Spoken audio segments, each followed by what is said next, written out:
who rape, murder, and exemplifies the commitment by ICE to uphold the rule of law. I'd also like to recognize our angel families. I've had the opportunity to meet with several of them, and I want to express my deepest condolences to them. I cannot imagine your pain. I remind them that their loved ones are not forgotten by DHS, and that their suffering will never be forgotten, and that their grief is shared by all Americans who mourn with them. Nearly 4 years ago, this administration put forth an American-first strategy with a clear mandate to secure our borders, restore integrity to our immigration system, and most importantly, protect American communities by upholding the rule of law. Since day one, DHS has worked around the clock to fulfill that mandate and to perform our sworn duty to secure the homeland. Unfortunately, certain local political leaders, including many in California, continue to put politics over public safety. Instead of fulfilling our shared mission to protect our communities, they would rather play politics with the law by enacting so-called sanctuary city policies to the detriment of our country's safety. Some mistakenly believe that this is compassionate, but it is not. There is no compassion for the Americans whose lives have been destroyed or ended by these policies. Politicians and media pundits may attempt to spin and hide the truth, but the fact remains, sanctuary cities policies shield violent criminal aliens at the expense of American lives. There's simply no way around it. It wasn't always like this. Historically, ICE has enjoyed strong partnerships with local law enforcement. They've used to honor our request to detain violent criminals and keep them from further harming our communities. Sadly, political gamesmanship has shattered many of those partnerships, mocking and hurting the rule of law. Nevertheless, this administration and this department will never be deterred by reckless policies. We will continue to do our job and protect the American people with or without the help of local political leaders. Our obligation to protect American citizens from illegal aliens who rape, murder, and otherwise commit violent crimes against our communities does not stop at the borders of a so-called sanctuary city. It encompasses all of the United States of America. Like it or not, this is the reality. Our Constitution ambiguously places the power to set immigration policy with the federal government. Our government is by the people and for the people, and those who represent them in Congress decide our immigration laws. The job of President Trump, DHS, and ICE is to fully enforce the law as written, not as certain politicians wish it were. DHS has the legal right and the moral obligation to investigate and detain those who break federal laws under our jurisdiction anywhere in the country. Any local jurisdiction thinking that refusing to cooperate with ICE will result in a decrease in local immigration enforcement is mistaken. ICE has no choice but to conduct more at-large arrests in local neighborhoods and at work sites, which inevitably result in additional collateral arrest instead of targeted arrest at jails where enforcement is safer for everyone involved. Residents should understand and continue to expect a more visible ICE presence in California and other cities where non-cooperation sanctuary city policies remain in effect. And let me be clear. The individuals that ICE lodges detainers against are not random illegal immigrants in our communities. They are not.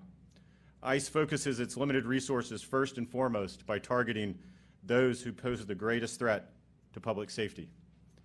Nationally, approximately 90% of all people arrested by ICE during fiscal year 2019 either had a criminal conviction, a pending criminal charge, had criminally re-entered the U.S. after being previously removed, or were an immigration fugitive subject to a final order of removal. Again, these are not everyday people.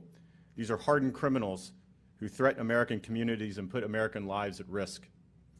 Operation Rise is proof positive that we will never back down from enforcing the rule of law with or without the cooperation of local political leaders.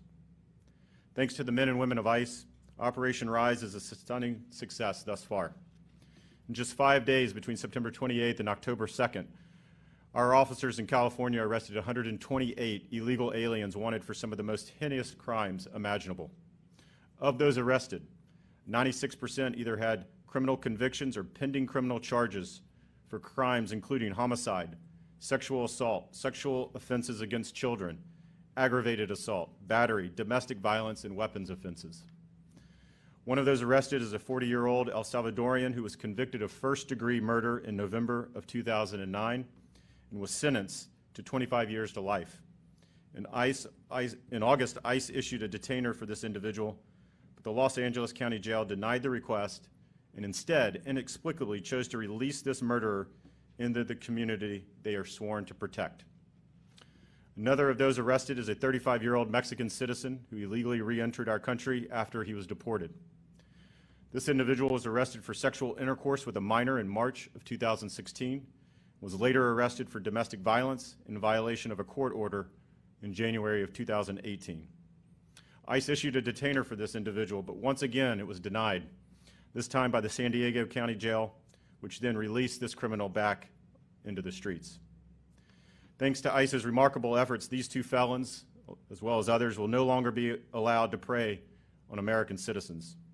And while I'm proud to see these criminals are back behind bars, it's important to note they should never have been allowed to walk free in the first place.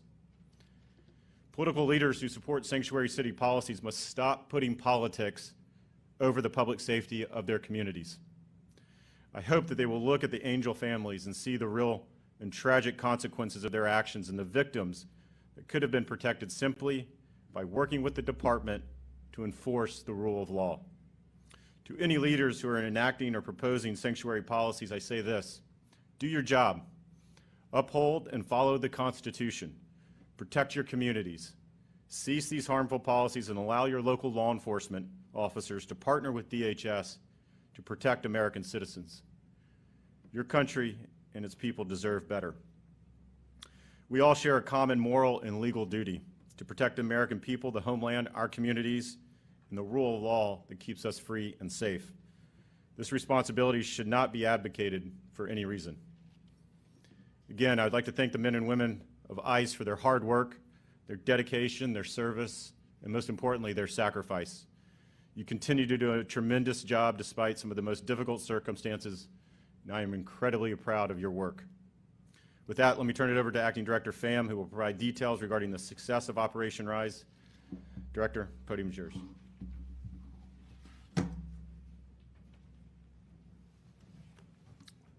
Mr. Secretary, thank you very much.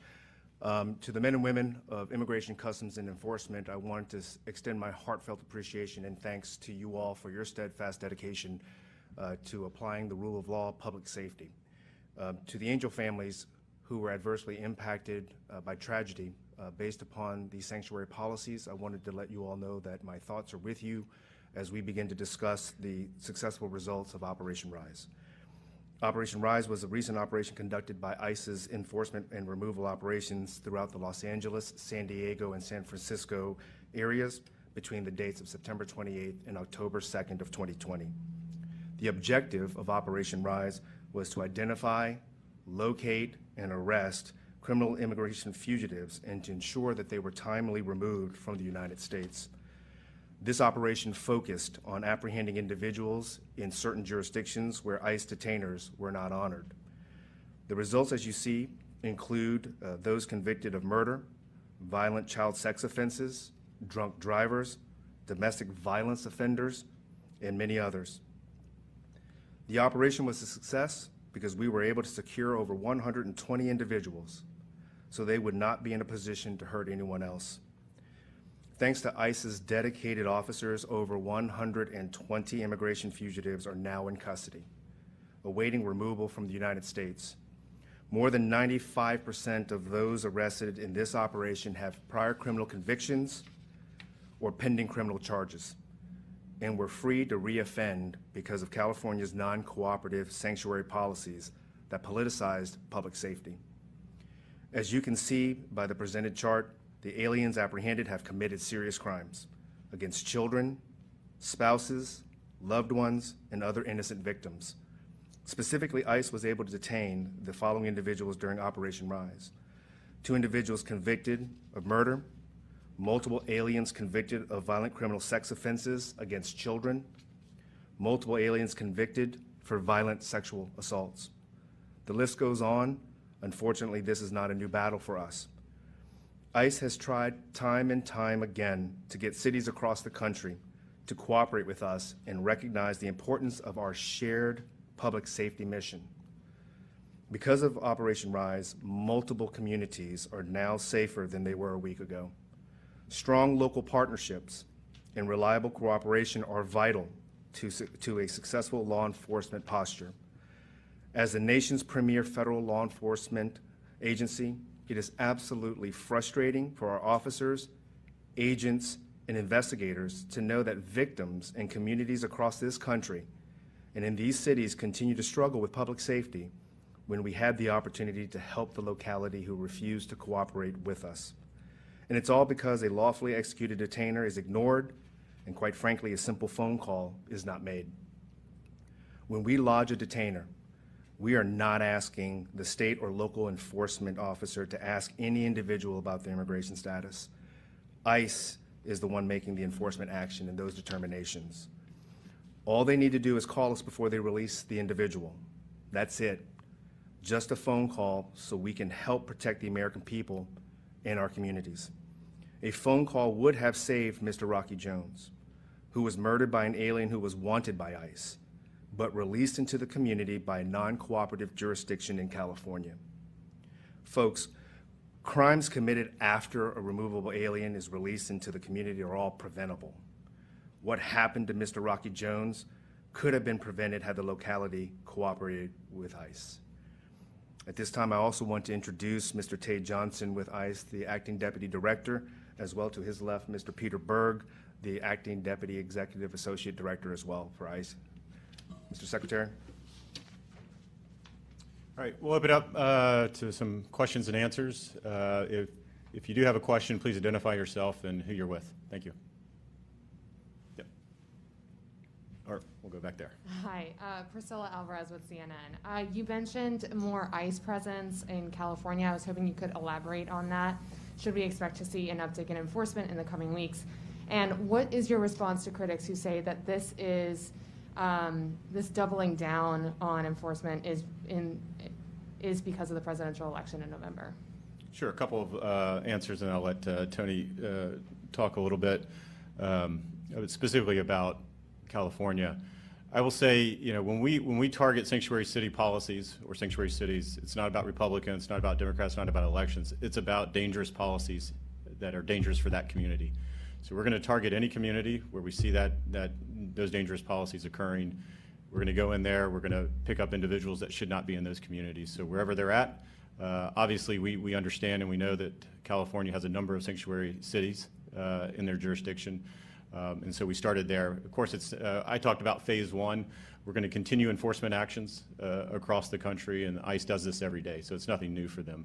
What was the first part of your question again?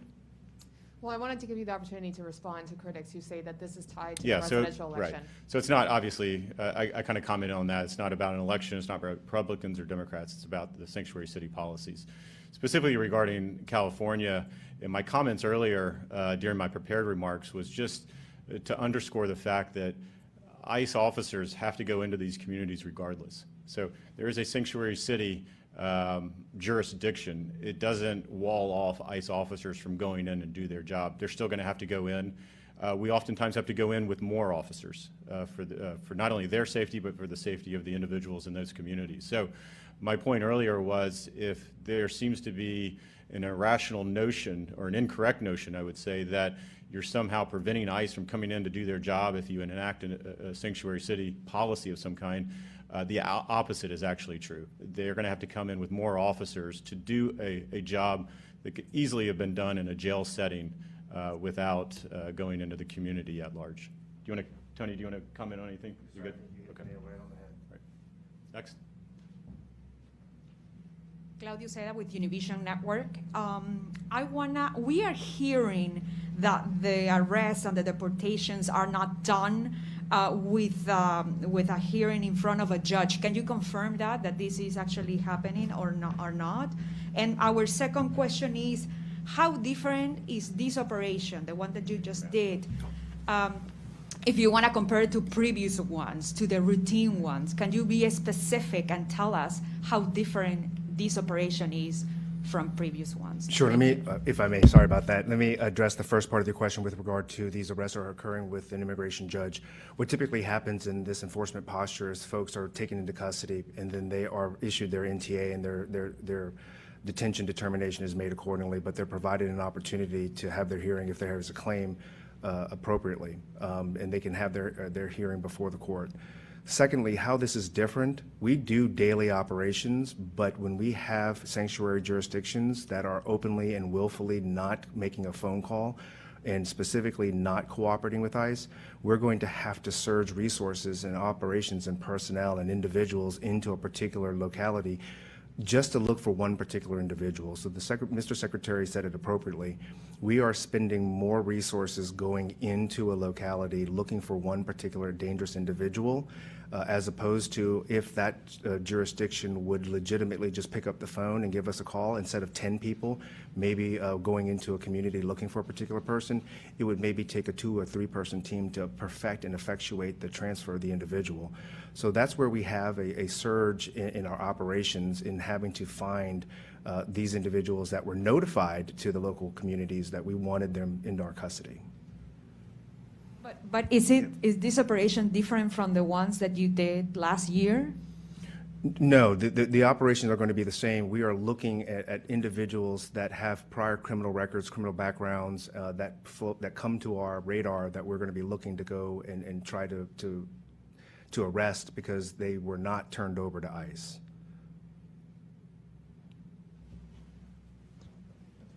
Hi, Kelly Ferris with Fox News Channel. I just have a question generally. If you guys have seen any trends or any increase in criminal alien activity since COVID really hit the United States in March, and if so, what do you attribute that to? I'm going to turn that question over to our Acting Deputy Director for Enforcement Removal as well. Okay. So I don't know that we can say that we've actually seen a uptick in immigration sort of, issues and as it relates to COVID. So no, I don't think that's something that we can say for sure has occurred. I mean, what has happened is, we've been some domestic violence issues, and we had an op several, say about 2 months ago, where we focused on that segment of the population, just because people being cooped up in the house, and we heard some concerns with domestic violence. So, we've certainly focused our enforcement efforts based on sort of what we were seeing in the COVID environment, but we can't say for sure that there's been an increase in crimes as it relates to COVID. Let me just make a comment there. I think a couple of different things. Obviously, ICE, like the rest of us in March, had to slow down some of their operations as COVID took hold. They've adjusted. Obviously, they have PPE.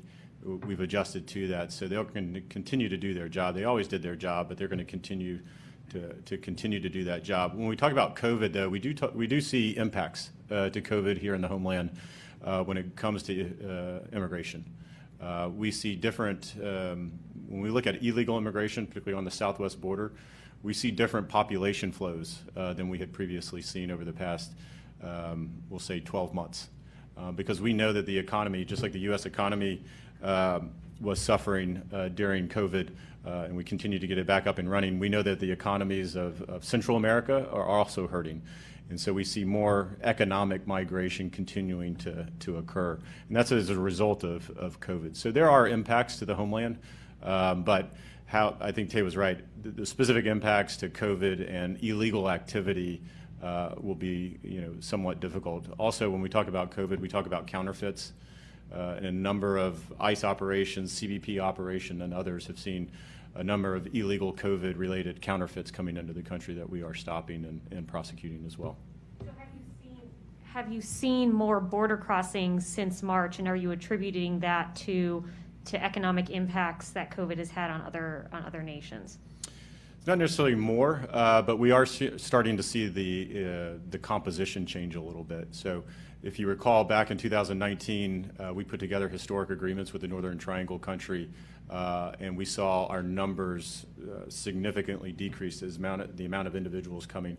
We're starting to see a little bit of those numbers return, And it's mainly because, and again, as Border Patrol picks these individuals up, they're doing interviews with them. So we have a pretty good idea of why they're coming. It's for economic reasons mainly. We'll do one more. One more question, I'm sorry. We are hearing that some of them are deported within 24 hours. Can you tell us why? Sure, absolutely. So the department's working under a CDC order that was issued to us in March of this year. It's a COVID-related public health emergency. And the order describes, it doesn't describe, what it says is you can't, or Border Patrol and ICE should not hold individuals in congregate settings, that we don't have the facilities to make sure that COVID doesn't spread there. So individuals that Border Patrol is picking up, about 90% of those are being returned within about 2 hours. And again, that's for the safety of not only for the Border Patrol agents, for the American communities along the southwest border, but also for the migrants as well. A lot of these individuals arrive, in our care and custody with no medical history, oftentimes with no documentation. And so it's very difficult to make medical judgments about where they are and who they are. And so it's for the safety of our people as well as them as well. All right, thank you all, appreciate it.